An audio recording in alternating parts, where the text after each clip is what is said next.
Tok Min kata manifesto BN ni copy paste manifesto PH. Kalau nak tahu betul ke tak kenyataan tu, jom kita buat analisis perbandingan. Pertama, ekonomi. PH mereka letakkan sasaran dan angka. Bagus sangat dah tu. Tapi di BN pula, mereka bukan sekadar letak dan campak angka begitu. BN jelaskan mekanisme dan macam mana nak capai sasaran 30 bilion pelaburan itu, iaitu melalui Malaysian Vision Valley, latihan TVET dan juga pembangunan industri. Dan yang menariknya, dalam manifesto PH sendiri, mereka ada kata mereka akan meneruskan Malaysian Vision Valley 2.0. Maknanya apa? Maknanya di sini, mereka sendiri mengiktiraf bahawa MVV ni ialah satu dasar yang baik. Dan MVV ni, siapa yang mulakan? Tok Mat. Jadi kalau semua dah setuju MVV ni adalah masa depan Negeri Sembilan, buat apa kita nak pilih orang yang sekadar nak teruskan? Baik, kita bagi terus mandat tu kepada pasukan yang merancangnya dari awal.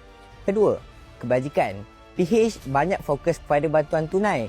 Nak bagi duit kepada bayi baru lahir, kepada pelajar sekolah, kepada pelajar APT. Bagus sangat dah.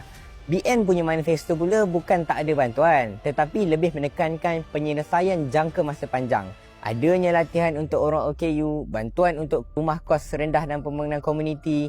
Dan itulah bezanya. Sebab tu saya tak nampak mana unsur copy paste tu. Nak senang faham, satu fokus bagi terus duit kepada rakyat, satu lagi fokus untuk ajar rakyat macam mana nak dapat duit. Jadi nasihat saya kepada mereka di sebelah sana, cubalah buat strategi sendiri. Kamu ni dah nampak strategi tu berjaya di PRN Johor, takkanlah nak tiru juga. Sebab tu saya kata, kalau nak bidas manifesto, hujahlah dengan fakta. Ini tak habis-habis dengan naratif melabel dengan sentimen mengarut mereka ni.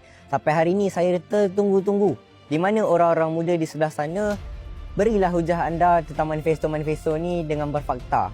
Ke kamu ni level-level Saitro belakang keyboard je? Saya cabar anak-anak muda di sebelah sana, bentangkan manifesto anda.